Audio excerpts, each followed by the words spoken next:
Hello hello hello hello hello hello. तो कैसे हैं आप सभी? स्वागत है एक बार फिर से आप सभी का आपके ऑफिशियल यूट्यूब चैनल आप ट्यूटोरियल पर। आप सभी बच्चों को बहुत बहुत नमस्कार।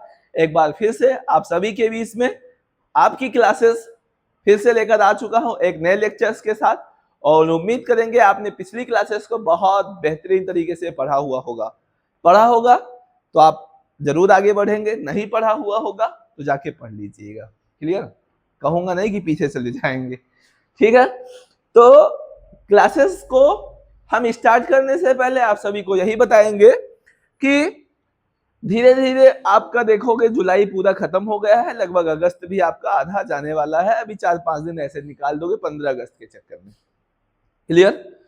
तो समय कब खत्म हो जाएगा कुछ भी पता नहीं चलने वाला है, इस बात को भी नोटिस करके रख लेना। और समय के साथ जिसने अपने आप को सुधारा नहीं, समय उसको सुधारने का काम करने वाला है। तो इस बात को भी तैयार में रखिए। अगर किसी के मन में माइंड में ये चल रहा है कि हम कल कर लेंगे, तो कल कभी आता नहीं है और आज कभी जाता भी नहीं है। इसलिए सीधे से मेरा कहना यही है कि तैयारी को अपना मजबूत बनाओ, अभी से तैयारी करो। तैयारी करने से पहले तुम्हारी आधी तैयारी जो है वो हो जानी चाहिए। जितनी चीजें पढ़ाए हैं वो सारी चीजें तैयार होनी चाहिए। अगर नहीं तैयार है तो तैयारी अच्छी नहीं हो पाएगी। सीधी सी बात है, क्योंकि जितना तुम पहले से पढ़े रहोगे मतलब जितना पहले से तुम पढ़े रहोगे उतना ही ज्यादा प्रिपरेशन में मजा आने वाला है। नहीं तो कोई भी इंटरेस्ट समझ लो आएगा नहीं। क्योंकि वो कहावत है ना कि संघर्षों के साये में इतिहास उसी का पलता है, जिस ओर जवानी चलती है उस ओर जमाना चलता है। युवावस्था है, जो काम कर सकते हो एक एक दिन में बहुत कुछ कर सकते हो, लेकिन करने का जज्बा होना चाहिए। और जिसके अंदर जज्बा नहीं है वो किसी काम को बेहतर कर नहीं सकता। क्योंकि उम्मीद अगर किसी के पास नहीं है, आत्मविश्वास नहीं है, तो वो कुछ भी नहीं कर सकता है। और सिर्फ आने जाने से कुछ भी नहीं होगा, इस बात को भी समझ लेना सब लोग। और मेरी बात अगर फॉलो नहीं किया तो मैं बता रहा हूं, रिजल्ट जो होगा वो तुम्हारे सामने होगा, इस बात को भी समझ लेना। मैं सिर्फ एक गूगल मैप ऑन रोड का काम कर सकता हूं, रोड मैप बन सकता हूं, लेकिन उस पर चलना आपको ही है। ये मत सोचना मेरे भरोसे कि मैं जो पढ़ा दूंगा वही पेपर में आ जाएगा। तुमको पूरा सिलेबस तैयार करना ही पड़ेगा। सिलेबस कहां से आ जाए आई डोंट नो। जो क्वेश्चन बार बार आते हैं मैं उसको बता दूंगा ये आता है, लेकिन कहां से आए मुझे नहीं पता, और ना ही मैं कोई इंपॉर्टेंट क्वेश्चन बताने वाला हूं। मैं यही सिर्फ सारी चीजों को पढ़ा दूंगा, बेहतर पढ़ा दूंगा, लेकिन ये नहीं कहूंगा इंपॉर्टेंट है। मेरा बताया नहीं आया ना तो तुम लोग यही कहोगे सर ने ये बताया था और ये आया नहीं है।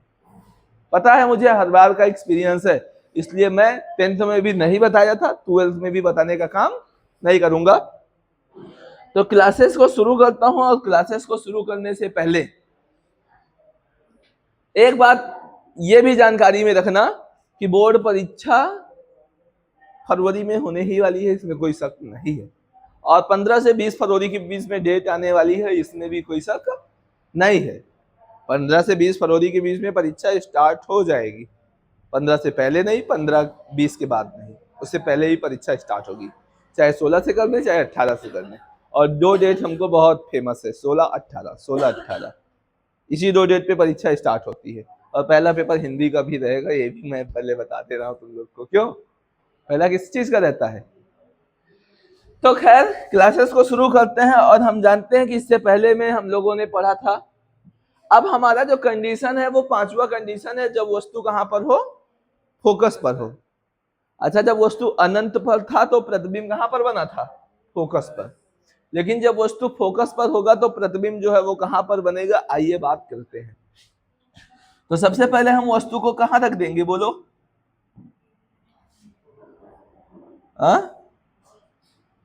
सबसे पहले हम वस्तु को रख देंगे कहां पर? फोकस पर। तो इस तरीके से हमने एक वस्तु लिया और इस वस्तु को सपोज रख दिया किस पर? फोकस पर, ऐसे रख दिया। क्लियर? और वस्तु का बेटा जो नाम दे दिया वो ए, और क्या नाम दे दिया? बी नाम दे दिया। क्लियर? अब होगा क्या कि हमें प्रतिबिंब बनाने के लिए कम से कम कितनी कितने चाहिए? ज्यादा से ज्यादा कितनी भी ले सकते हैं। क्लियर? तो यहां से पहली प्रकाश की किरण हम लोग लेकर जाएंगे कैसा? मुख अक्ष के काजल, मुख अक्ष के समांतर जाएगी। तो बताओ कहां से आएगी? जब प्रकाश की किरण मुख्य अक्ष के समांतर आएगी तो कहां से जाएगी, कहां से जाएगी, भूल गए ना, पढ़ा नहीं घर पे जाके, पता है मुझे, पढ़ा था कल वाला लेक्चर, हाँ लिखे हो कॉपी पे, लाई हो, चलो कल लाके दिखाना, ठीक है, कल तो छुट्टी है, परसों, ठीक है। तो जब प्रकाश की किरण मुख्य अक्ष के समांतर आएगा तो कहां से चला जाएगा, फोकस से। अच्छा ईमानदारी से हाथ उठाओ, कितने लोगों ने कल की क्लासेस को किया घर पे जाके, और झूठ बोलने वाला समझ लो उसका, मैं यही से बोल रहा हूं, जिसने झूठा हाथ उठाया मैं कहता हूं फिजिक्स में फेल हो जाए। कितने लोगों ने लिखा है, 1 2 3, हाँ क्यों नहीं लिखा, फिजा क्यों नहीं लिखी, पढ़ा क्यों नहीं, नैन्सी, तीनों लोग लापरवाही कर रहे हो, मेरे साथ नहीं अपने साथ। दूसरी प्रकाश की किरण कहां से लेकर जाएंगे, ओ से, कहां से लेकर जाएंगे, ओ से लेकर जाएंगे।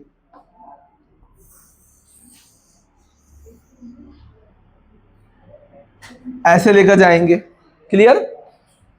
तो जब कोई प्रकाश की किरण ओ से जाता है तो क्या होता है, बोलो, जब कोई प्रकाश की किरण ओ से जाता है तो क्या होता है, सीधी रेखा में ऐसे निकल जाता है। तो आप देख रहे होंगे क्या कि ये दोनों प्रकाश की किरणें धीरे धीरे धीरे धीरे क्या आ रही हैं, पास में आ रही हैं। एक समय ऐसा आएगा कि ये कहीं ना कहीं जाके मिलेगी, तो ये बोर्ड वोर्ड को फाड़ के चला जाएगा ये क्या करेगा, बोर्ड को आगे कहीं जाके ये कहीं ना कहीं तो मिलेगा। तो मान लेते हैं ये कहां पर मिलेगा, तो अनंत पर मिलेगा। कहां पर मिलेगा, तो जब वस्तु फोकस पर होगा तो प्रतिबिंब अनंत पर बनता है, लेकिन जब वस्तु अनंत पर होती है तो प्रतिबिंब फोकस पर बनता है। क्लियर। तो यहां से हमने क्या देखा,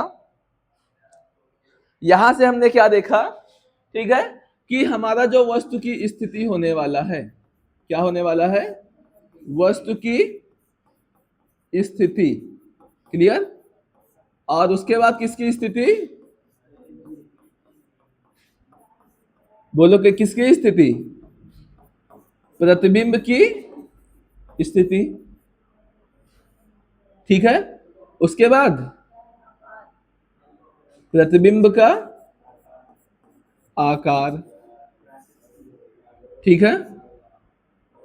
और उसके बाद क्या,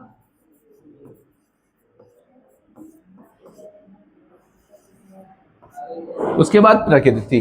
अपने पे आ जाऊं तो लिख दूं इस तरीके से कि लेकिन मन ही नहीं करता राइटिंग बैठाने का, टाइम लॉस। तो बताओ वस्तु कहां पर है बेटा, कहां पर है, फोकस पर ना। तो वस्तु की स्थिति में क्या लिखूंगा, वस्तु जो है हमारा वो कहां पर है, फोकस पर एफ, है ना। प्रतिबिंब कहां पर बन रहा है, अनंत। भाई मिल नहीं रही, कहीं जाके मिल जाएगी क्योंकि पास में आ रहा है। वो देखो वो बैठी हुई है, नीचे देख रही हैं, हट। उसके बाद प्रतिबिंब की स्थिति जो है वो कहां पर है, प्रतिबिंब की स्थिति कहां पर है, अनंत पर है। कहां पर है, अनंत पर। अनंत मतलब 8 को गिरा दो, 8 लिखो गिरा दो उसको, तो अनंत हो जाता है। आकार कैसा बनेगा, अनंत पर बन रहा है, बहुत बड़ा होगा। तो आकार क्या होगा, वस्तु से, वस्तु से, बोलो, वस्तु से होगा बहुत बड़ा। क्लियर। और अगर मैं बेटा प्रकृति की बात करूं तो प्रकृति हमारा जो होने वाला है, क्या होने वाला है, प्रकृति हमारा जो होने वाला है वो उल्टा होने वाला है। और जो उल्टा हमारा होता है, जो हमारा उल्टा होता है वो क्या होता है, उल्टा हमारा जो होता है वो वास्तविक होता है। आ गई बात समझ में। तो पेपर में क्वेश्चन पूछेगा ऐसे, जो वस्तु फोकस पर हो लेंस में, उत्तल लेंस के द्वारा वस्तु फोकस पर है तो उसके प्रतिबिंब का किरण आरेख खींचो, तो ये पूरा ऐसे जो है वो करना है। और चाहो तो इसी को एक बढ़िया पैराग्राफ में लिख सकते हो कि माना वस्तु ए बी हमारा कहाँ पर है, फोकस पर है। माना ए बी वस्तु फोकस पर रखा है, तो पहली प्रकाश की किरण वस्तु से होते हुए कैसे गई है, मुख्य अक्ष के समांतर, तो वह अपवर्तन के पश्चात फोकस से चली जाती है। तथा दूसरी प्रकाश की किरण जो है वो प्रकाशिक केंद्र से होती हुई सीधी रेखा में चली जाती है। तो इस कंडीशन में दोनों प्रकाश की किरणें अपवर्तन की घटना के पश्चात कहां पर मिलती हैं, अनंत पर मिलती हैं, जिस वजह से किसी वस्तु का क्या, वस्तु से बहुत बड़ा उल्टा वास्तविक प्रतिबिंब अनंत पर प्राप्त होता है। ऐसे भी लिख सकते हो। क्लियर? तो कुछ भी है नहीं, वो तो मैंने यहाँ पर ऐसे शॉर्टकट में क्या किया है, ऐसे आपका क्या किया है, इसको लिखा दिया है। ये कौन सा ब्रैकेट है, महिला ब्रैकेट कौन सा ब्रैकेट है, महिला ब्रैकेट की महिला ब्रैकेट, महिला ब्रैकेट है ना, महिला ब्रैकेट है। ठीक है। अब अगला कंडीशन हमारा है कि वस्तु हमारा जो होगा, अच्छा आप लोग देख रहे होंगे पहले वस्तु अनंत पर था, फिर 2f पर आया, फिर दोनों के बीच में आया, फिर फोकस पर आया, अब इन दोनों के बीच में आएगा। क्यों? धीरे धीरे पास में ही तो आ रही वस्तु ना। अब छठा कंडीशन बहुत ईमानदारी से देखना, ईमानदारी क्या, ध्यान से देखना, ईमानदारी कहाँ होती है। चलो मानते हैं एक प्रकाश, एक वस्तु है, हाँ, तो कम से कम यही तनवीर की आदत मुझे खुश कर देती है। बाकी लोग नहीं बोलते, तनवीर बोल देता है वहां कहाँ पे।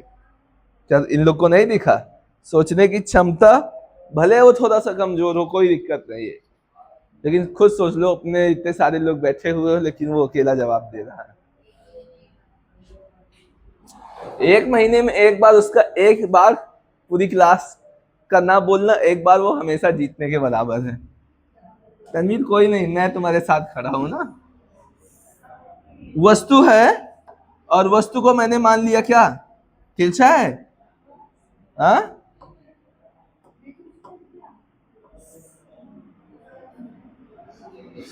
और वस्तु को मैंने नाम दे दिया ए और क्या, बी। क्लियर? बस तनवीर थोड़ा सा कूदता रहता है, यही दिक्कत है बस। अब बताओ पहली प्रकाश की किरण कैसे लेकर जाएंगे, मुख्य अक्ष के समांतर। ये रूल मत भूलो, एक किरण हमेशा उठाओगे। क्यों नैन्सी, कहां से जाएगी, पहले मत बोला करो, जिससे पूछा करे तुम नैन्सी थे श्रीनाथ तो पहली प्रकाश की किरण मुख्य अक्ष के समांतर लाए तो कहां से चली गई, फोकस से चली गई। किससे चली गई, फोकस से चली जाएगी। और अगर हम दूसरे प्रकाश की किरण की बात करेंगे तो दूसरी कहां से जाएगी, ओ से जाएगी। कहां से जाएगी, ओ से। अब जो कोई ओ से जाता है, तो जब कोई प्रकाश की किरण ओ से जाएगा तो ऐसा जाएगा सीधी रेखा में। क्यों ऐसे जाएगा, वो तो जाएगा कि नहीं, ऐसे ऐसे तो जाएगा ना। ठीक है, तो इसी को हम क्या करेंगे, दूसरी प्रकाश की किरण लेंगे और इसको लेकर जाएंगे कहां से, ओ से। देखो लेकर गए, गए कि नहीं लेकर गए, अरे बोलोगे ऐसा गया ऐसे। तो आप क्या देख रहे हैं, ये दोनों किरणें एक दूसरे से क्या हो रही हैं, दूर जा रही हैं। याद आया याद आया, क्या याद आया, दूर जा रही है तो पास में लाना पड़ेगा। दूर जा रही तो भाई दूरियां बढ़ जाएंगी तो क्या मिलेंगी, ये कभी ऐसे, तुम चले उधर हम चले उधर, है ना। तो ये इधर ट्रेवल कर रही है और ये इस डायरेक्शन में ट्रेवल कर रही है, तो दोनों एक दूसरे से दूर दूर ट्रेवल कर रही, तो दोनों मिलेंगी नहीं। और मिलेगी नहीं तो प्रतिबिंब बनने वाला नहीं, नहीं मिलेगी तो प्रतिबिंब भी बनने वाला नहीं है। तो बनाना तो है, बनाना तो है। और कैसे बनाएंगे, तो क्या करूंगा, बहुत ध्यान से देखना।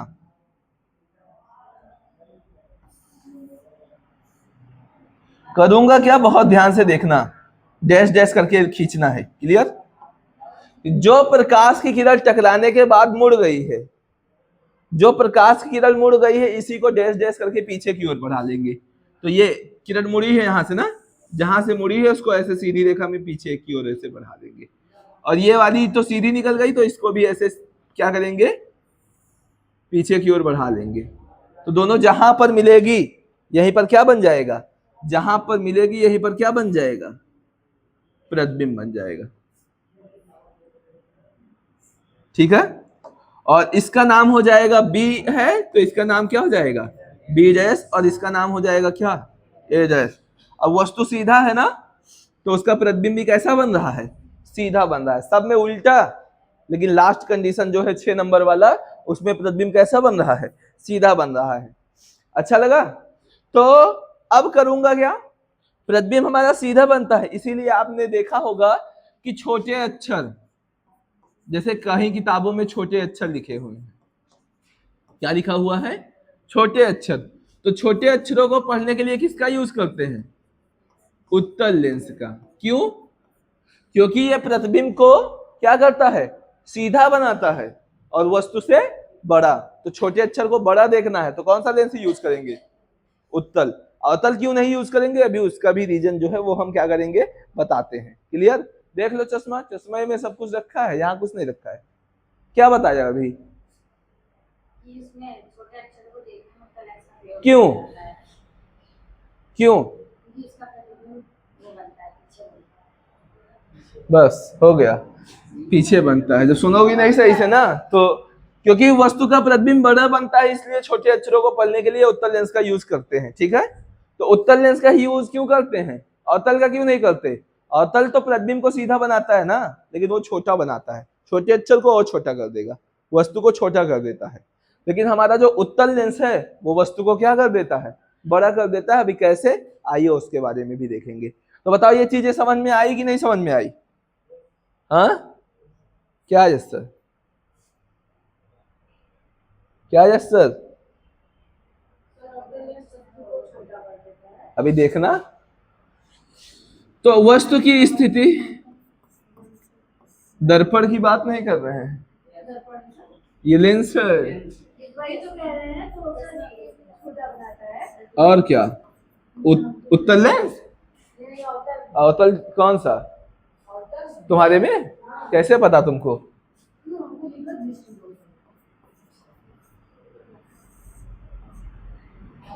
वस्तु की स्थिति अभी बताता हूं। ठीक है, वस्तु की स्थिति, तो वस्तु की स्थिति कहां पर है बताओ, फोकस और प्रकाशिक केंद्र के बीच में है ना। तो लिख दूं एफ तथा ओ के मध्य, अरे फिजिक्स पढ़ रहे हो, एफ तथा ओ के मध्य, मध्य मतलब बिचवा में। ठीक है, उसके बाद क्या, उसके बाद प्रतिबिंब की स्थिति, उसके बाद प्रतिबिंब की स्थिति की अगर बात करेंगे तो प्रतिबिंब की स्थिति कहां,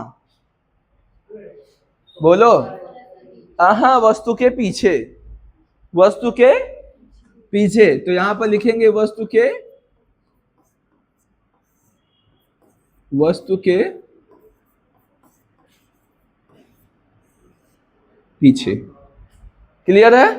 और उसके बाद अगर मैं बेटा आकार के बात करूंगा, आकार के बारे में, तो बताओ आकार कैसा होता है, वस्तु से बड़ा है कि नहीं है, वस्तु से बड़ा है। इस तरीके से तो लिख दूंगा वस्तु से, ठीक है ना। और अगर मैं बेटा प्रकृति की बात करूंगा, कैसा बन रहा है, इसका नेचर कैसा है, उल्टा बन रहा है कि सीधा बन रहा है। अच्छा ये वास्तव में नहीं मिल रहा है ना, वास्तव में किल्ले तो दूर दूर जा रही ना, तो इसको मैंने पीछे की ओर डैश डैश करके बढ़ाया, तो महसूस किया है, काल्पनिक आभास किया है कि इसका प्रतिबिंब पीछे बनेगा। क्लियर। तो ये कैसा होगा, ये कैसा होगा, आभासी। और जो प्रतिबिंब आभासी बनता है वो काजल उल्टा बनता है। कैसा बनता है, उल्टा बनता है। आभासी का आखिरी अक्षर क्या है, सी, और सी वाला कैसा होता है, सीधा। अब मत भूलना, ठीक है। आभासी का आखिरी अक्षर है क्या, सी, और सी क्या होता है, सीधा। समझ में आया, क्या हो गया, कंफ्यूज। मैं मजबूत कर रहा हूं कि माइंड। बताओ ये समझ में आया? ये लगा दिया मैंने महिला ब्रैकेट, ठीक है। तो इस तरीके से ये वाला कंडीशन जो आपका है वह इंपॉर्टेंट है। और छोटे अक्षरों को पढ़ने के लिए लेंस कौन सा यूज करेंगे? उत्तल लेंस का यूज करेंगे। कौन सा लेंस का यूज करेंगे? उत्तल लेंस का यूज करेंगे, ठीक है ना। और यहाँ पर मैं अपनी क्या कर देता हूँ, एक ऑफिशियल साइन कर देता हूँ, ठीक है। ऋतिक सर ने पढ़ाया था इसको तुम लोग को। हाँ क्यों? आपने साइन कर दिया। अरे ऐसा नहीं लियो,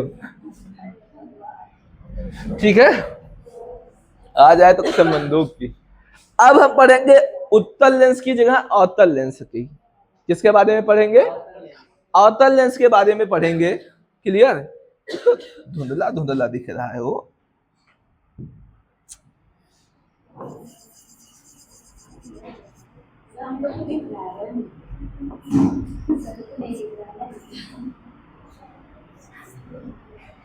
दिखे चाहे ना दिखे, क्या करेगा। अब देखो इसमें भी वही कंडीशन होता है।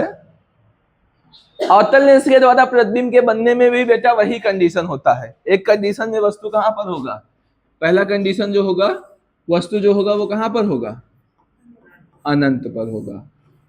बस इसमें भी प्रतिबिंब कहां पर बनेगा? फोकस पर ही बनेगा। इसमें भी प्रतिबिंब कहां पर बनेगा? फोकस पर ही बनेगा, ठीक है। लेकिन लेकिन लेकिन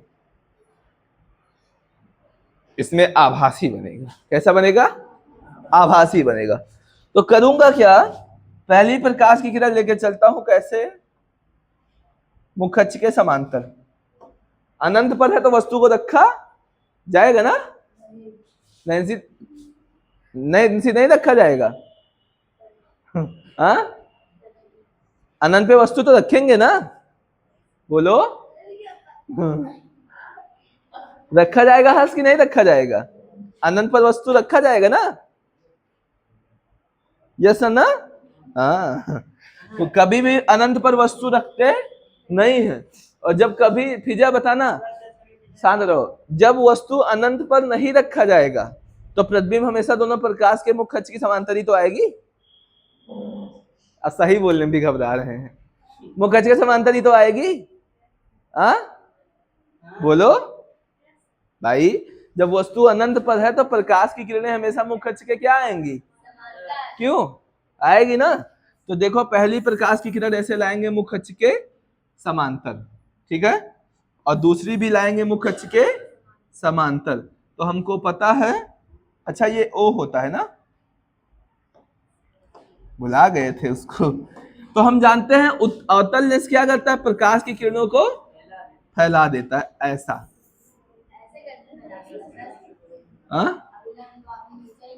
कोई दिक्कत नहीं, यहाँ अभिलंब नहीं होता है वो, ये भी तुमको पता होना चाहिए। यहाँ पर जो होता है ये अभिलंब नहीं होता है। कौन बताया ये जो अभिलंब है? किसने बताया? ये अपोलतक सतह होती है, यहाँ से प्रकाश की किरण डिस्पैच होती है अपने मार्ग से। कौन बताया था? कहाँ बताया मैंने? जरूर बताओ। समझ में आया? तो ये प्रकाश की किरणें क्या होती हैं? अभिलंब, मतलब सॉरी, वो दोनों फैल जाती हैं, ठीक है। तो अब ये इधर जा रहे हैं, इधर जो है मुंह फुला के बैठ गए दोनों। तो क्या ये प्रतिबिंब बना पाएगा? बोलो, नहीं बना पाएगा। तो ऐसे कंडीशन में बेटा हम करेंगे क्या? डैश डैश करके जो प्रकाश की किरणें मुड़ गई हैं इसको पीछे की ओर बढ़ा लेंगे, ऐसा। और इसको भी डैश डैश करके क्या करेंगे? पीछे की ओर बढ़ा लेंगे, ऐसा, ठीक है। तो दोनों किरणें कहां पर मिल रही हैं? कहां पर मिल रही हैं? फोकस पर मिल रही हैं। और यहीं पर क्या बन जाएगा? प्रतिबिंब बन जाएगा। क्या बन जाएगा? प्रतिबिंब। तो वस्तु कहां पर है? अनंत पर है। तो प्रतिबिंब कहां पर बन रहा है? फोकस पर। यह प्रतिबिंब की स्थिति है, ठीक है। आकार कैसा होगा? आकार होगा कैसा? बिंदु आकार, है ना। और प्रकृति कैसी होगी? तो वास्तव में तो बन नहीं रहा है ना, वास्तव में तो दूर जा रहा है, तो क्या होगा? आभासी सीधा। आभासी है इसलिए क्या होगा, उल्टा तो होगा ना, सीधा होगा। क्या होगा, सीधा होगा। बात समझ में आया, कोई दिक्कत? ठीक है। तनवीर तुम बहुत बाहर दिखते हो यार। तो ये हो गया, समझ में आया। अब इसी तरीके से इसका दूसरा कंडीशन है। दूसरा कंडीशन है जब वस्तु अनंत और प्रकाशिक केंद्र के बीच कहीं भी रखी हो। क्या दो ही कंडीशन है इसमें, उत्तल में 6 लेकिन इसमें 2। दूसरा कंडीशन क्या है,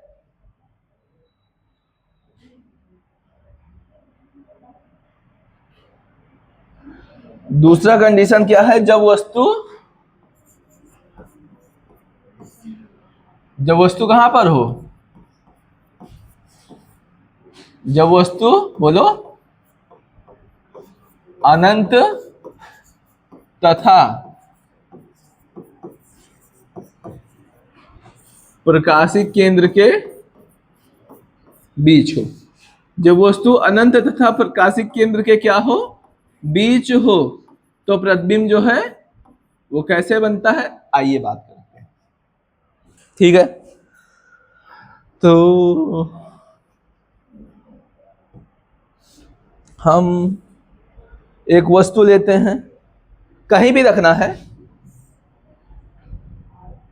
भाई। इधर सारी दूरी क्या होगी, अनंत, 2f के आगे सारी दूरी क्या होगी, और ये है आपका क्या, प्रकाशिक केंद्र O। तो कहीं भी रखोगे O और अनंत के बीच में, चाहे 2f पे रखो चाहे f पे रखो, वो आएगा प्रकाशिक केंद्र और अनंत के बीच ही तो आएगा। ये सारी पोजीशन जो है वो क्या है, अनंत और प्रकाशिक केंद्र के बीच है, कहीं भी रखो। ठीक है, तो होगा क्या, वस्तु का नाम दे देंगे A और क्या, B। ठीक है, तो पहली प्रकाश की किरण लेके जाऊंगा बेटा मैं कैसे,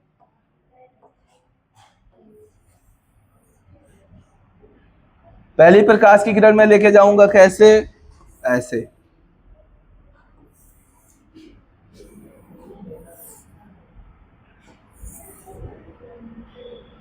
ऐसे, क्लियर, क्योंकि ऊपर की ओर मोड़ देता है। ये सब रूल्स मैंने पहले ही पढ़ा चुके हैं, बताया था क्यों अवतल लेंस प्रकाश की किरण को फैलाता है ये भी। और दूसरी, सपोज अगर मैं कहां से लेकर जा रहा हूं, ओ से, तो वो सीधी रेखा में, बोलो, वो सीधी रेखा में ऐसे क्या हो जाएगी, निकल जाएगी। तो अब बताओ दोनों क्या प्रतिबिंब बनाएगा कि नहीं बनाएगा, हर्ष बनाएगा प्रतिबिंब कि नहीं बनाएगा, हाँ, डैश करके पीछे बनाएगा। क्यों ये दोनों नहीं मिलाए बनाएगा, क्यों नहीं बनाएगा ये प्रतिबिंब, दूर दूर जा रही है, और दूर दूर जाएगी तो प्रतिबिंब बनने वाला नहीं है। तो ऐसे कंडीशन में मैं क्या करने वाला हूं, क्या करूंगा, डैश डैश करके जो किरण ये मुड़ के गई है इसको ऐसे पीछे की ओर बढ़ा लेंगे तो फोकस से जाएगा, और इसको भी पीछे बढ़ाएंगे तो ऐसे आएगा। तो दोनों कहां पर मिल रहे हैं, देखो यहां पर मिल रहे हैं ना, पीछे आ रहा है, ये पीछे आ रहा है, तो यहां पर मिल रहे हैं, और यहीं पर क्या बन जाएगा, प्रतिबिंब बन जाएगा। ठीक है, ए बी, तो यहां भी ए डैश और बी डैश। तो बताओ वस्तु बड़ा है ना, तो उत्तल लेंस प्रतिबिंब को क्या करता है, छोटा बनाता है। ठीक है, अवतल लेंस प्रकाश की किरण को क्या करता है, छोटा बनाता है। हो जाता है कभी कभी, मैं जानबूझ के गलत बोलता हूँ। मैं बता रहा हूँ, देखो तो देखो वस्तु की स्थिति और उसके बाद प्रतिबिंब की स्थिति, उसके बाद प्रतिबिंब का आकार, उसके बाद प्रतिबिंब की लक्ष्मी। प्रतिबिंब कैसा बनेगा, उल्टा ना, आभासी बनेगा, और आभासी उल्टा होता है, क्या होता है, सीधा होता है। ठीक है, आकार कैसा, वस्तु से छोटा, और प्रतिबिंब फोकस और प्रकाशिक केंद्र के बीच, एफ और ओ के मध्य, और वस्तु कहां पर है, ओ और अनंत के बिटवीन, है ना। अब लाओ अपना चश्मा दिखाओ ना मुझे, ला के लाओ।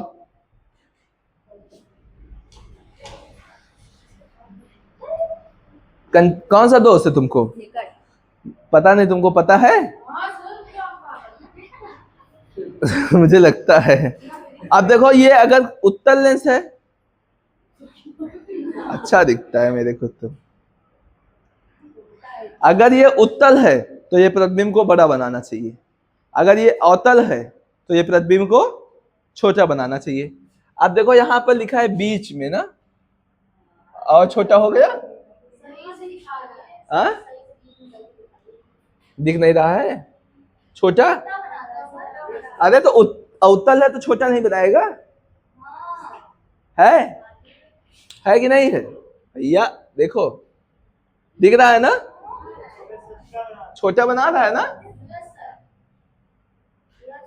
भाई। मैं, तुम लोग को लगता होगा सर जी बेवकूफ बना रहे हैं, कि देखो बना रहा है, और दूर जाओ और छोटा हो जाएगा, लेकिन पास आओगे तो एक समय आएगा। क्यों? प्रकाशी केंद्र के पास पहुंच रहे हैं, तो प्रकाशी केंद्र के पास पहुंचेंगे तो उसका लिमिट खत्म होता जाएगा। ठीक है, तो समझ में आया? तुम लोग भी छोटे छोटे हमको दिख रहे हो इतो से।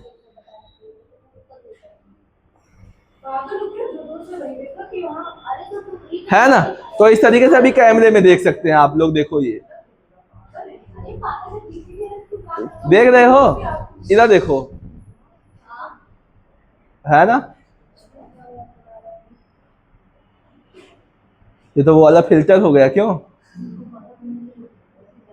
देखो वो बड़ा लिखा है ना, दिखा रहा है कैसा? छोटा। देखो बड़ा है ना, दिख रहा है छोटा, बड़ा छोटा, बड़ा छोटा। तो ये अवतल लेंस है। ये कौन सा लेंस है? अवतल। और अवतल लेंस प्रतिबिंब को क्या करता है? छोटा बनाता है। देख लो एक बार फिर से, दिख रहा है ना? क्यों? देख लो सब लोग। ठीक है, लो, ठीक है। तो इस तरीके से अवतल लेंस हमारा प्रतिबिंब को छोटा बनाता है। तो छोटे अक्षरों को पढ़ने के लिए कौन सा लेंस यूज करेंगे? कौन सा लेंस यूज करेंगे? अवतल लेंस। कौन सा? उत्तल यूज करेंगे। अवतल और छोटा कर देगा, दिखाई भी नहीं करेगा। समझ में आया? हाँ? तो इस तरीके से आज हम लोग का जो इस चैप्टर में खत्म हो गया, वो क्या खत्म हुआ है कि लेंस के द्वारा प्रतिबिंब का बनना। लेंस के द्वारा क्या बनना? प्रतिबिंब का बनना जो है वो खत्म हो गया। और नेक्स्ट क्लास में हम लोग लेंस निर्माता का सूत्र प्रूफ करेंगे। क्या प्रूफ करेंगे? लेंस निर्माता का सूत्र प्रूफ करेंगे। और अभी लगभग लगभग कितना पेज हो गया है? मुझे लगता है लगभग 70 से 72 पेज हो चुके हैं, और अभी भी मान के चलो कम से कम 40 पेज लगने वाले हैं। तो यही कोई 150 पेज का ये पूरा चैप्टर है। कितने पेज का? 150 पेज का। और कोई एक महीने का समय भी अभी मैंने लिया भी नहीं है। क्यों? मैंने कहा था एक महीने पूरे में प्रकाश कंप्लीट करूंगा, कम से कम 25-30 लेक्चर। और आज जो है वो 13वां लेक्चर है। आज जो है वो लेक्चर कौन सा है? 13वां लेक्चर है। 25 लेक्चर में ही खत्म होगा ये चैप्टर भाई। ब्रॉड है, समझ लो फिजिक्स खत्म यहीं पे। उसके बाद चैप्टर 3 दिन का, 4 दिन का, 2 दिन का, 3 दिन का, खत्म। उसके बाद एक महीने में पूरा चैप्टर खत्म, है ना। और न्यूमेरिकल भी इसी चैप्टर में जो मिलेंगे। उसके बाद न्यूमेरिकल्स कोई इतना ज्यादा वैल्यू वाले नहीं है।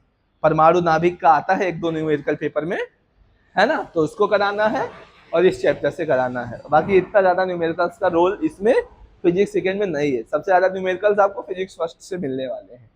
ठीक है, तो मॉडल पेपर वगैरह देखा करो।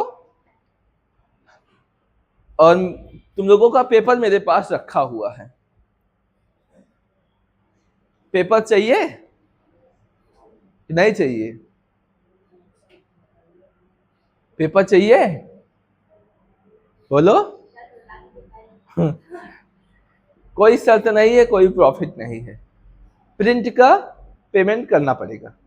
प्रिंट का या तो तुम लोग ले जाओ खुद करवा लो। कम से कम एक प्रिंट का कितना रुपये लेता है? एक फोटोकॉपी का 3 ही लेता है। ज्यादा है? 2 कहाँ पड़ता है, 3 पड़ता है। तो जितने पेज रहेंगे, अगर 5 पेज है 5 तिहाई 15, 6 पेज हैं एक साइड का, 6 पेज हैं 6 तिहाई 18। तो ऐसे जो भी पढ़े, या तो एक मैं देखता हूँ अगर प्रिंटर बनवा लेता हूँ, तो अगर प्रिंटर बन जा रहा है तो फिर यही करके दे दिया करूंगा, है ना, तब कम खर्चा लगेगा, जो लगेगा लेकिन करना पड़ेगा। ठीक है, तो पेपर वगैरह लो, उसको सॉल्व करना चालू कर दो। ठीक है, और तैयार करते रहो, क्योंकि जितने क्वेश्चन इधर तुम लोग तैयार कर लोगे उतनी कम मेहनत समझ लो मुझे करनी पड़ेगी एग्जाम में। और मैं एक बात बता दे रहा हूं, सीधा सा जानो, एक मतलब लास्ट के 2-3 महीने जब टीचर पढ़ाता है, आप चाहे ऑनलाइन पढ़े चाहे जहां पढ़े, लास्ट के 2-3 मिनट नहीं, महीना। अच्छा एक बात बताओ, मान लो कल आपका एग्जाम है, कल आपका क्या है, एग्जाम है, और आज एक दिन पहले मैं तुमको 6 घंटे मैराथन पढ़ा दूं, कितने घंटे, 6 घंटे मैराथन पढ़ा दूं, यहीं से आएगा, कोई मतलब है, कोई मतलब है? मैं तो सिर्फ व्यूज बटोर रहा हूं, चाहे जो भी इंस्टीट्यूट वाले हो, एक बात सीधी सीधी कह दे रहा हूं, चाहे कोई मेरे चैनल ही पे रिपोर्ट मार दे, मैं तुमसे कह रहा हूं 1 महीने पहले सारी चीजें तैयार कर लो, परीक्षा से 15 दिन पहले सारी चीजें, उसके बाद ऑनलाइन पढ़ना ही बंद कर दो, ऑनलाइन पढ़ना बंद कर दो, क्योंकि अगर उसको देखते रहोगे तो वीडियो देखने से तुम्हारी प्रिपरेशन नहीं होगी, तुम्हारी प्रिपरेशन तुम्हारे क्वेश्चन को सॉल्व करने से होगी। क्लियर? अगर मैं सोचूं तुम्हारा कल एग्जाम है, मैं आज भी पढ़ा रहा हूं, तो क्या तुम्हारी तैयारी है?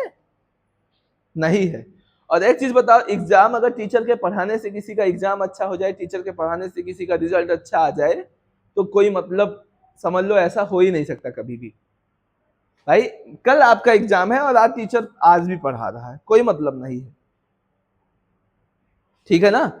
इसलिए सीधे से ये जानो, जितनी भी चीजें हो 1 मंथ पहले ही पूरी चीजें आपको कंप्लीट हो जानी चाहिए। बस एग्जाम आए तो सिर्फ हमको देखना देखना रहे, तैयारी मेरी पूरी रहे 1 महीने पहले, और 1 महीने जो लास्ट के बचेंगे, वो 1 महीने में हमको सिर्फ अपने आप को क्या करना है, सिर्फ क्वेश्चन देखना है कि कौन सा नहीं तैयार है, कौन सा क्या है, बच्चे कुछ एक औपचारिकता मात्र बचे कि मैं सिर्फ बुक्स को देख रहा हूं, और इस तरीके से तैयार होना चाहिए कि कोई पूछे क्या तैयारी है, किताब पकड़ा दो, कहीं से भी पूछो। अगर ये तुम्हारे अंदर कॉन्फिडेंस है तो समझ लो तुम्हारी तैयारी मजबूत है, नहीं तो फिर कोई मतलब नहीं है। मैंने कहा था हिंदी वगैरह, मेरी बातों का तुम लोग वैल्यू नहीं देते हो, है ना? यही तो है ना?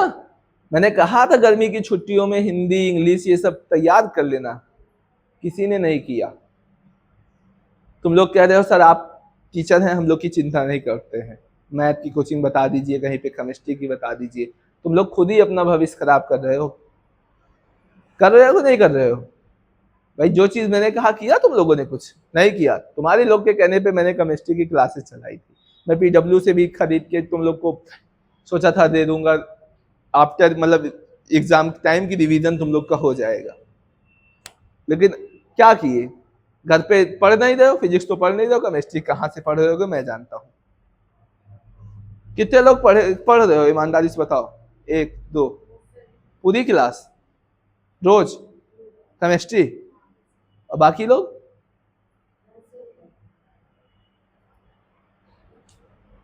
बाकी रिजल्ट खराब आ जाएगा, 40-50, 50-60% आके क्या कर लोगे उस रिजल्ट का लेके? करोगे क्या? और अब चाहे लाख माठा पट को सर केमिस्ट्री की क्लास ला दीजिए, मैं नहीं चलाऊंगा, सीधी सी बात। वीडियो है, मोबाइल है सबके पास, सब लोग पढ़ सकते हो।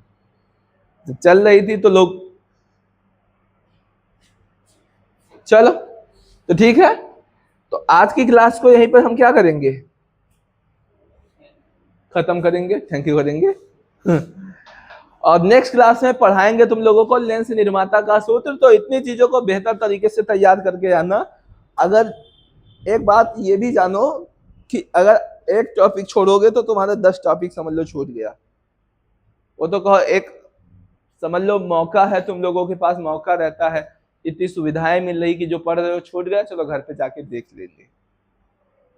ये तो एक दिन की क्लास अगर कोई छोड़ता है तो समझ लो 10 दिन पीछे जाता है। कितने दिन? 10 दिन। यही सब चीज को यही चीजें मैं 10th में भी कहता था, और उसी सब की वजह से मैंने ये सारी चीजें बोर्ड वगैरह सब लाके लगाया कि बच्चों को अच्छी क्वालिटी दो, अच्छी शिक्षा, अच्छे से अच्छा पढ़ाने का काम कर जाए। नहीं तो आप देखते होंगे विद्यालय में कोई, मैं ये नहीं कह रहा हूँ कि किसी को बुरा भला कह रहा हूँ, लेकिन एक चीज जान लेना, उनको सिर्फ आपसे सिर्फ प्रॉफिट चाहिए।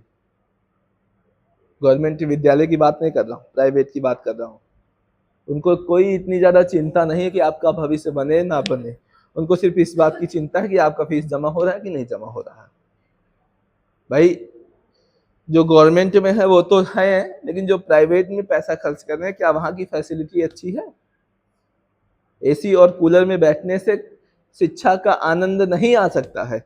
अगर वास्तव में एजुकेशन का आनंद लेना है तो तपस्या, जिसके पास संघर्ष नहीं है, जिसके पास नहीं है, वो नहीं पढ़ सकता। आज लोगों के पास इतनी ज्यादा फैसिलिटी होने के बाद लोग नहीं पढ़ पा रहे हैं।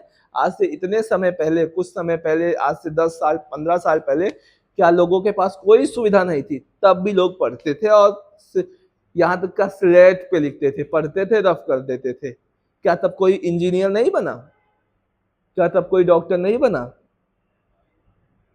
मेरा बस चले तो मैं सीट भी निकलवा दूं, जमीन पे बैठा लूं। लेकिन वही है ना भाई,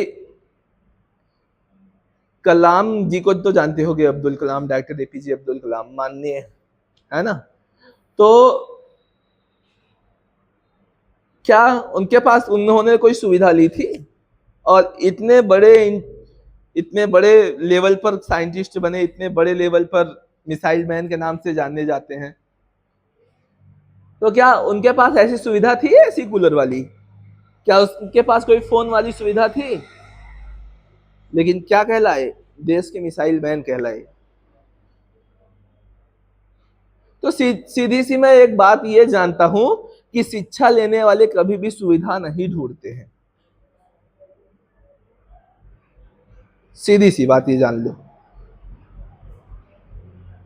जरूरी नहीं है कि छत अच्छी हो तभी, भाई जो एक है ना, धूप छाए का आनंद तभी आता है जब धूप में जो रहता हो, और जो कभी धूप में निकलता ही ना हो, उसको छाए का क्या महसूस, छाया क्या होती है।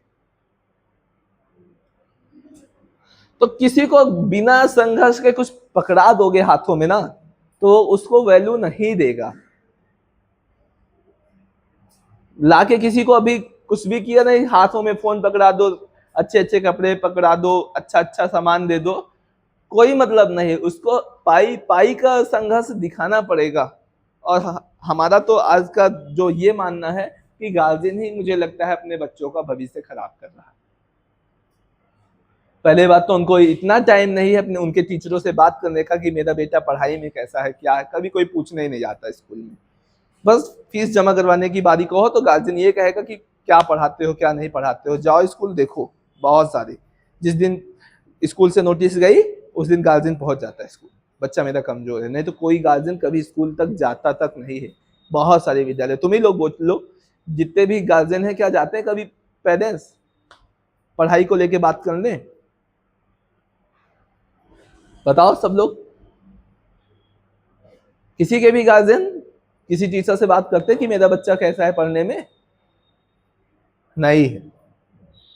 कौन जिम्मेदार है? उनको इतना टाइम नहीं है 10 मिनट 15 मिनट की। क्योंकि देखो, चाहे स्कूल में जितना अच्छा पढ़ा दिया, चाहे कोचिंग में जितना अच्छा पढ़ा दिया जाए, अगर बच्चा घर पे नहीं पढ़ रहा तो व्यर्थ है, सारी चीजें सब व्यर्थ है। और इसीलिए मैं ये जानता हूं, जो कमजोर होते हैं वो कुछ कर जाते हैं, लेकिन सुख सुविधा वाले मुझे लगता है कुछ नहीं कर पाते। जब अयोध्या के राजा होने के बावजूद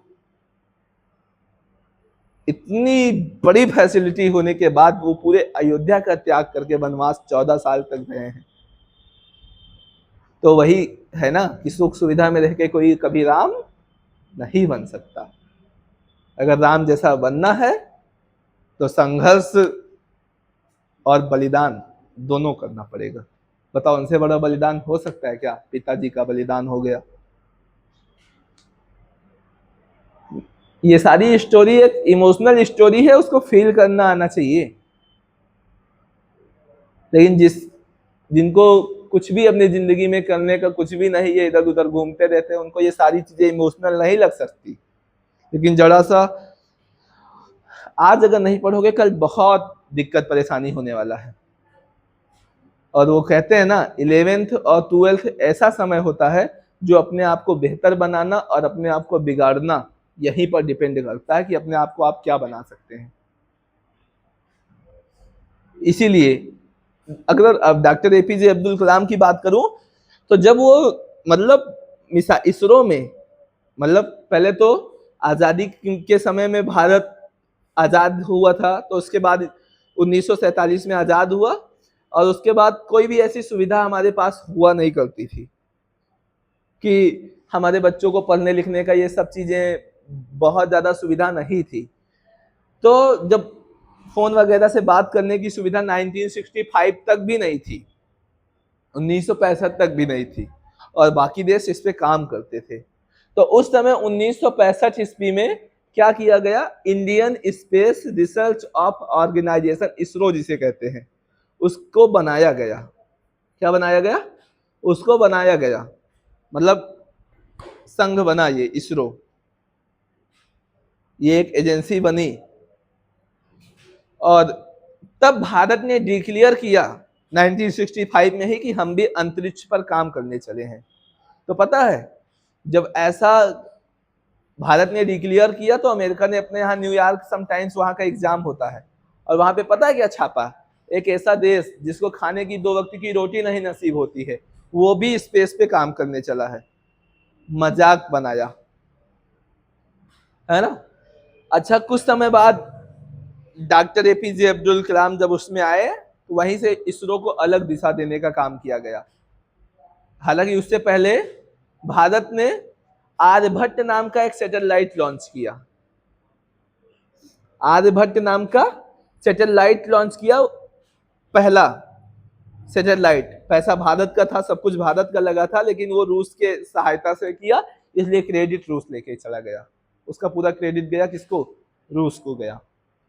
और उसके बाद कुछ समय बाद डॉक्टर एपीजे अब्दुल कलाम जब उसके अध्यक्ष बने, है ना, जब उसमें शामिल हुए इसरो में, तो इन्होंने बहुत सारी मिसाइलों का और बहुत सारे सैटेलाइटों का सफल परीक्षण किया, सक्सेसफुल हुए, बहुत सारी मिसाइलों को बनाया, और इन्होंने परमाणु बम भी बनाया। परमाणु बम बनाया। तब अमेरिका ने, रूस हेल्प करता था भारत की, तो जब इन्होंने परमाणु बम का परीक्षण किया पोखरण में, राजस्थान में एक जगह है पोखरण, वहां पर परीक्षण किया, है ना, तो अमेरिका ने भारत पर दबाव डाला, तो भारत कहा रुकूंगा नहीं, झुकूंगा नहीं। तब हमारे देश के प्रधानमंत्री जो है अटल बिहारी वाजपेयी जी थे, है ना। भाई, देश के लिए जो काम किया है मजबूती के साथ अगर मैं बात करूंगा तो बीजेपी ने ही किया है। जब देश अपनी एकदम कमजोर स्थिति पे था, तो अटल बिहारी वाजपेयी और डॉक्टर एपीजे अब्दुल कलाम ने अपने देश को मजबूत करने का काम किया है। कांग्रेस की मैं बात ही नहीं करता हूँ, देश के टुकड़े टुकड़े करवा दिए, उन्हीं के समय में हुआ, कांग्रेस के ही समय में। तो जब देश, अमेरिका ने रूस पर दबाव डाला, अगर तुम भारत को क्रायोजेनिक इंजन देना चालू करोगे तो मैं तुम पर बैन लगा दूंगा, इमरजेंसी लगा दूंगा, बैन लगा दूंगा। रूस पर दबाव डाला। अब रूस ने भारत को इंजन देना बंद कर दिया, तो अब भारत के पास समस्या आई, और वो समस्या हमारे पास, मतलब डॉक्टर एपीजे अब्दुल कलाम तक पहुंची कि रूस ने हमको क्रायोजेनिक इंजन देना बंद कर दिया। अब हम लोग मिसाइल वगैरह अगर लॉन्च करना हुआ कोई भी चीज, तो कैसे लॉन्च करेंगे? डॉक्टर एपीजे अब्दुल कलाम ने अपने साइंटिस्टों को लिया, इकट्ठा किया सारे साइंटिस्ट को, और इकट्ठा करने के बाद मात्र 6 महीने के बाद 108 क्रायोजेनिक इंजन सबसे कम समय में सबसे ज्यादा बना के तैयार किया। आत्मनिर्भर बना। और उन्होंने तभी यही बात कहा था, जीवन में समस्या आना भी बेहद जरूरी है, समस्या हमें आत्मनिर्भर बनने के लिए प्रेरित करती है। समस्या आ रही तो समस्या से लड़ना सीखो, ना कि उससे डरना सीखो। समस्या आ रही ना तो वो तुमको मजबूत करने के लिए आ रही है, मजबूत बनाने के लिए आ रही है। उसके बाद आज अमेरिका को जिसने कहा था, जिसको 2 वक्त की रोटी नहीं नसीब होती, वो इसरो पे काम करने चला है। आज अमेरिका को भी अपना कुछ लॉन्च करना होता है तो भारत से कहता है आप अपने से करवा दो। क्यों? सक्सेसफुल, सबसे मोस्ट सक्सेसफुल अगर कोई वर्क है तो वो इंडिया का कर रहा है, इसरो कर रहा है। हालांकि इसका नेम कुछ समय के लिए चेंज हुआ था, डॉक्टर सतीश धवन अंतरिक्ष अनुसंधान केंद्र भी हो गया था। तो डॉक्टर एपीजे अब्दुल कलाम ने इतना ज्यादा उपलब्धि देश के लिए दिया। कौन? अग्नि बनाया, ब्रह्मोस्त्र बनी, बहुत सारे मिसाइल उसके बाद से बनी, एक से एक घातक। और अब देश है वही, एक शब्द कह सकता हूं भारत के लिए, छेड़े कोई है, कोई जो छेड़े दिलेर को। अभी अभी योगी जी हैं, लखनऊ है, उत्तर प्रदेश के सीएम है, चीफ मिनिस्टर उत्तर प्रदेश के, है ना। और हमारे उत्तर प्रदेश में लखनऊ में ही ब्रह्मोस तैयार होती है, अपने लखनऊ में ही ब्रह्मोस तैयार होती है, पता कि नहीं? नहीं पता है? बताओ, इतनी बड़ी चीज है आपको पता नहीं है। हमारे उत्तर प्रदेश में ही मिसाइल तैयार हो रही है, लखनऊ में। जाके देखो कहीं रखी हुई है चौराहे पे ऐसे ब्रह्मोस उसका स्ट्रक्चर रखा हुआ है, ओरिजिनल थोड़ी रखी हुई है रखा हुआ है ऐसे। जनेश्वर पार्क वगैरह जाओ, वहां पर देखो चौराहे पे, गोल चौराहे पे रखा हुआ है। तो लखनऊ में तैयार होता है। और ब्रह्मोस इतनी घातक है, ब्रह्मास्त्र समझते हो? पहले की मूवी देखते थे तो ब्रह्मास्त्र बनता था, सबसे खतरनाक होता था, अंत में लोग ब्रह्मास्त्र चलाते थे। क्यों? अब उसी ब्रह्मास्त्र को ब्रह्मोस नाम दे दिया गया है। कोई छेड़े तो दाग दूंगा, खत्म ही हो जाएगा पूरा। इसीलिए उस समय क्या था, पाकिस्तान ने भारत को कहा था, भारत को कहा कि तुम अगर सुधरे नहीं, मतलब भारत को कहा कि अगर तुम ऐसा वैसा करोगे तो मैं तुम्हारे ऊपर परमाणु बम दाग दूंगा। पाकिस्तान ने कहा था। तब अटल बिहारी वाजपेयी देश के प्रधानमंत्री थे और उन्होंने एक शब्द कहा था सुबह होगा, और सुबह होते हुए अगर सूर्य, पाकिस्तान उगता हुआ सूर्य सुबह देख लेगा तो मैं भी, मतलब अगर ऐसा नहीं हुआ तो मैं भी सत्ता छोड़ के चला जाऊंगा ले जाके फोड़ दिया वही में। और तब से अभी चाइना एक था कि उस समय हम लोग हारे थे, सुविधा हमारे पास नहीं थी। आज हमारे पास एक सबसे बड़ी सुविधा पता है क्या है? मोदी के रूप में है, पावर ऑफ मोदी। हर देश में जाता है, बढ़िया खड़ा होकर फोटो खिंचा लेता। नहीं, एक समय ऐसे प्रधानमंत्री होते थे, सोनिया गांधी आगे आ जाती थी और प्रधानमंत्री पीछे कर देती थी। लेकिन आज नरेंद्र दामोदर दास मोदी, किसी को दिखे ना दिखे लेकिन काम इतना ज्यादा किया है देश के लिए ना भाई। सीधी सी बात है, अपने घर को बेहतर बनाओगे तो भाई पैसा तो खर्चा होगा, होगा कि नहीं? पैसा खर्चा करोगे तो थोड़ा सा पैसे की कमी आएगी कि नहीं आएगी? तो देश डेवलप देखो कितना हो रहा है, ये तो देखो। कभी हम खड़ंजे पे चलते थे, कच्ची मिट्टी पे चलते थे, आज मेरा घर के बगल से हाईवे निकल रहा है हाईवे निकल रहा है। तो बताओ वो मजा बढ़िया है कि कच्ची रोड वाला मजा बढ़िया था? मुझे याद है, मैं क्लास 4th में था, क्लास 4th में था तो नंद किशोर स्कूल में यही गोदौली में पढ़ता था। और सड़क बाढ़ आती थी तो पानी इधर से इधर, सड़क ऐसे रहती थी, बीच में पानी खूब जोर से बहता था। मैं जाता था तो यहाँ तक पानी रहता था, हम लोग फैन निकाल के जाते थे और इतना इतना पानी रहता था, साइकिल उसी में लेके जाना पड़ता था। जहाँ खड़ंजा लगा था वहां चला जाता था, जहाँ मिट्टी की रोड थी वहां डर लगता था स्लिप ना कर जाए। तो ये समय था। आज रोड ऊंची ऊंची है, हवा में जाते हैं हम लोग, समझ लो फुल फीलिंग। अभी तो हाईवे बना रहे हैं, जाके फोटो भी खिंचवाओ और साथ में कहीं जाना है, गोंडा वोंडा जाना है, कहीं भी जाना है, बैठो जल्दी पहुंच जाओ। तो ऐसे नहीं, बहुत सारे काम इस पे हुए हैं। ठीक है, तो टाइम बहुत ज्यादा हो रहा होगा, थैंक यू करने का समय है। ठीक है, मिलते हैं आप सभी के साथ नेक्स्ट क्लास में। तो बनना है तो कलाम के जैसे बनो, एक्ट्रेस वगैरह को मत देखो कि वो कौन सा कपड़ा पहन रहे, फटा फटा पहन लिए तो तुम लोग भी फटा फटा पहन लेते हो। आदर्श पुरुष को फॉलो करो जो हमारे देश के लिए अच्छा कर रहे हैं, उनको नहीं कि नेता के पीछे घूमो, है ना। ये चीजें भाई देखो, एक चीज ये जानो, नकल अभी जो है, अगर हमको जॉब मिल रही है तो हम जानते हैं मैं कोई घूस देके जॉब नहीं कर रहा हूं। पहले के समय में तुमको पढ़ाई निकालो, पढ़ लिख के जैसे तैसे पेपर निकालो, उसके बाद पता चला 10 लाख 20 लाख रखो तब नौकरी मिलेगी, नहीं मिलती थी। इसलिए ये सरकार बेहतर है। पैसा नहीं लगता है जॉब के लिए किसी बच्चे का, हर गरीब का बच्चा बिना पैसे के होता है, चाहे वो जिस भी कास्ट का हो, चाहे वो जिस धर्म का हो। पढ़ो, जॉब लो, ये भेदभाव नहीं है। सुविधा सबको मिलती, लेकिन ये सब क्या बताएं, लोग का चुनाव आता है इतना तुम ऐसा तो तुम ऐसा, लेकिन हकीकत क्या है अगर उसको देखोगे तो सुविधा सबको मिल रही है। अच्छे से पढ़ो, पेपर की प्रिपरेशन करो, चाहे ठाकुर हो, चाहे ब्राह्मण हो, चाहे यादव हो, नौकरी सबको मिलेगी। चाहे हिंदू हो, चाहे मुस्लिम हो, चाहे सिख हो, चाहे ईसाई हो, नौकरी सबको मिलेगी। अपने अंदर नॉलेज लेके आओ, जॉब देने के लिए हम बैठे हुए हैं। हम मतलब गवर्नमेंट को, ऐसा नहीं है कोई भी हो, सबके समय में जॉब मिलती है, लेकिन बस घूस वाला काम बंद हो गया है इधर। ठीक है, तो पढ़ो, जॉब लेना है अपने भविष्य के लिए। ठीक है, थैंक यू, जय हिंद, वंदे मातरम।